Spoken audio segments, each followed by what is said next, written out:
What's going on, everyone? Juicebags here, and welcome back to Some Dungeon Defenders 2. Oh my god, the trials are here, and they can be confusing. So I wanted to put together some basic information to help you guys out through your trial experience. So here we go. First off, we know that the trials are a separate game mode now. So if you go over to matchmaking like you normally would, you can go through the campaign, or if you go to defense mode and pick an appropriate chaos tier, if you click the trials right at the top, that's where you're going to want to go to get the fat loots. Now, of course, you can go to a practice mode on any map. That's going to drop, I don't even know. Originally from Trendy's post, I was under the assumption it wouldn't drop any gear. Yet some people are saying that it does drop some gear, just not at the level that the trials do drop. Now, that's the basic game modes. We're going to get more into them later, but I wanted to talk a little bit about the interface as it is confusing a lot of people. So, of course, if you hit I and open up your inventory, you're going to open it up, specifically the first time you log in, to a complete mess. All your bags are going to be jumbled up. It's going to look something similar to this, which obviously is a complete train wreck. However, you are going to have some shards in your bag. Now, you're not going to have this many. I've farmed up quite a few of them. And the shards do come inside of a wrapper. So you're going to need to right-click on those shards to get them out and find out what the actual shard is. Now, each piece of armor and weapon, of course, will take 2 hero damage type shards. Each totem or relic will take 3 defense power type shards. Now, let's take a look at the monk and the hot new flamethrower tower, or pardon me, the hot new flame aura tower. Now, one of the things that are confusing quite a few people here is to select this, you're actually going to be using the middle mouse button. So your little scroll wheel, you're going to want to push down on that, and that is going to open up your interface for that particular item. Works the same way with armor, weapons, relics, absolutely everything. So middle mouse button to open it up. Once that is open, you're going to have something. Let me unequip these. Your medallion is going to be empty, and it's going to say no shard equipped on these items.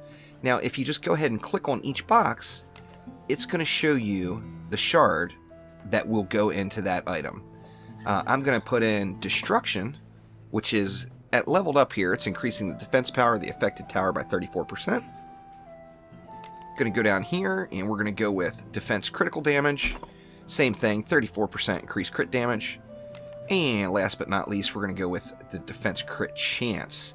15% additional defense crit chance, which obviously defense crit chance is awesome. And of course, different towers will scale differently with defense crit, so it may not be the best necessarily to use that particular shard. However, for the flame aura, this is the setup I'm going to use. Now, another really important thing to mention is shards drop in brackets throughout all gameplay modes. These 3 shards actually drop in the campaign. That's right, the campaign. So if you're a current endgame player, your best bet when you first log in is to visit the campaign and collect up a few of these basic shards. This destruction shard in particular is going to be very valuable to you, and for the most part, you're going to want that shard in just about every single one of your defenses. So you're going to want a bunch of those. Don't hesitate to play some campaign maps. Don't jump in and try to instantly press into Chaos 3, because I can tell you the Chaos levels are difficult, and you are not going to be able to complete them without having shards and the proper shards in your gear. When you select one of the shards, this one's already fully leveled up, but of course here is the interface to level those up. We'll take a look at one that is not leveled. Let's go ahead and take a look at that one. To level this one up, I can do it with 58 Defender medals or 138,000 gold. Lots of different shards available.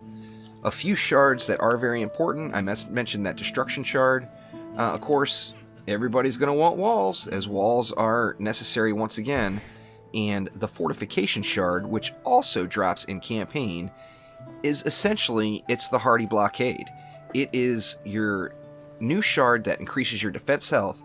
However, it works on every single defense from everyone. Mystic walls, Lavamancer walls, Abyss Lord walls, Squire walls, Apprentice walls. Fortification is going to be necessary in each one that you use. Now, I personally have gone with Mystic walls right out of the gates, as love them. The CC is very, very helpful, and it really can save your butt in several of these situations that we're going to come across in the Chaos mode.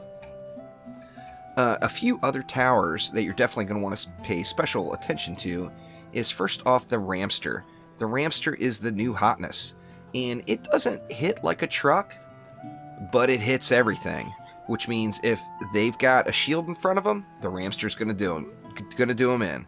If you're on Chaos 3 and you've got reflect shields, the Ramster's going to shoot right through it. So a Ramster is very valuable and could potentially be one of the first flavor of the month builds for Chaos 5. Now, obviously, I'm not there yet, but I am assuming that the Ramster could definitely be in the mix in Chaos 5 just from its value of shooting through the targets. Now, on that same note, Flamethrower. We know the Flame Burst is gone and the Flamethrower is here. The Flamethrower is mean. Now, a couple of interesting things you can do with the Flamethrower. First off, let's throw one down. We see, oh my god, 322,000 health. That's crazy.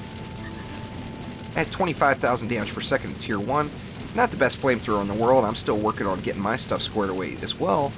But you see that 322,000 health. Now, we all know that flamethrowers, if we want to get them up there close and personal and covering all your walls, they're going to potentially take a little damage. They're going to get smacked in the face every now and then. Having that 320,000 health definitely helps out. Now, how I got that done is with a defense totem. Of course, with a totem, defense health is the #1 ability. I went with defense power and defense speed for the other two. And what is going to make this special and make it still a very valuable, hard-hitting totem is another really, really important shard. Vampiric Empowerment. Increase the defense power of the affected tower by 60% of its defense health. Of course, we got high defense health. We're getting a defense power boost of 60% of that number, which, when I tested it with a medallion versus a totem, I actually had like a 5,000 DPS increase by using the totem instead. Plus, it makes it a tank. So, seems like a pretty good move. Another very important aspect of the Flamethrower is it is going to penetrate shields. Reflect shields. It's going to penetrate reflect shields. The Flamethrower is another tower that has a potential of being a flavor of the month at Chaos 5. Now let's move on and talk about PDTs a little. PDTs have changed, however they are still strong, but in an entirely different way. I haven't actually worked on my PDT Huntress yet. However, PDTs, you can get down to firing like almost at the 3 times per second route. They will fire off some shots. Now, the problem with PDTs is when you get into the later Chaos waves, Chaos 4 and up, and you've got those reflect shields, all those darts are just going to bounce right back at you. And trust me, you're not going to be burning stuff down before it gets to the walls once you get to Chaos 4 and 5. The baddies are going to be pounding on your walls, and the PDT is not going to be as effective then because it's just getting reflected. A few other towers that are very, very effective right now, right out of the gates, and sounds crazy. Weapon Manufacturer from the EV2. The Weapon Manufacturer from the EV2 absolutely hits like a truck. Let me see, I don't have mine even remotely dialed in, but I will let you take a look at it just so you can see the ridiculous change that the Weapon Manufacturer has had. Now, a few cool things about the Weapon Manufacturer is you can make that so it is got up to 7 nodes. 7. Oh yeah, I said it. 7. Also, look at the range on that bad boy. Now, when we look at the DPS rolling out, 65,000 damage per second, 69,000 damage per second. This is at tier 1, and this is the damage it does, the AoE damage. Crazy, crazy good. The weapon manufacturer's weakness? The cyborg. When you get to Chaos 2, and you're going to have cyborgs rolling around, or is cyborgs even Chaos 1? It's either Chaos 1 or 2, so it's very early. However, the cyborgs are going to completely disable your weapon manufacturers and make them not effective. Now, you notice the increased range on them versus what it used to be? Just beast mode. With shards, of course, you can get this up to 7 nodes, which is just crazy. So the weapon manufacturer is a very strong tool right out of the gates at tier 1. Now, of course, the weapon manufacturer also is not upgradable, which means you're going to save mana for other towers, as you don't have to dump any mana into the weapon manufacturer. So say we went something like that. We got no ups. We can't go up to tier 2, as the weapon manufacturer is only a tier 1 deal. Now, on that same note, the atomic launcher, you can shard this up, or you can get multiple charges out of the atomic launcher now and just completely destroy an area. So the weapon manufacturer is very valuable, yet its uses are going to be restricted to either very smart building or just in the earlier chaos tiers before the cyborgs are going to become a huge problem for you. Now, I think I mentioned it already, but I wanted to stress again the importance of going back and doing the other game modes. Don't try to rush it. Go back and do campaign, as these valuable shards are all right there. Now, I don't know if you noticed, but that weapon manufacturer was actually without having a pet. I didn't even have a pet equipped on this guy, and it was ripping out that much damage. So the weapon manufacturer, very, very solid. It's going to help you out big time through the campaign and big time through Chaos 1. So weapon manufacturer will definitely save the day. As far as walls go right now, every single hero that has walls, their walls can be ridiculous. So by all means, take the hero you prefer to build up as your waller. I went with the Mystic just because I like the CC from the bubble. However, every single builder that has walls is going to have very effective walls. There's going to be a whole lot more as far as hero spotlights, tutorials, and everything else come to the channel in the coming weeks.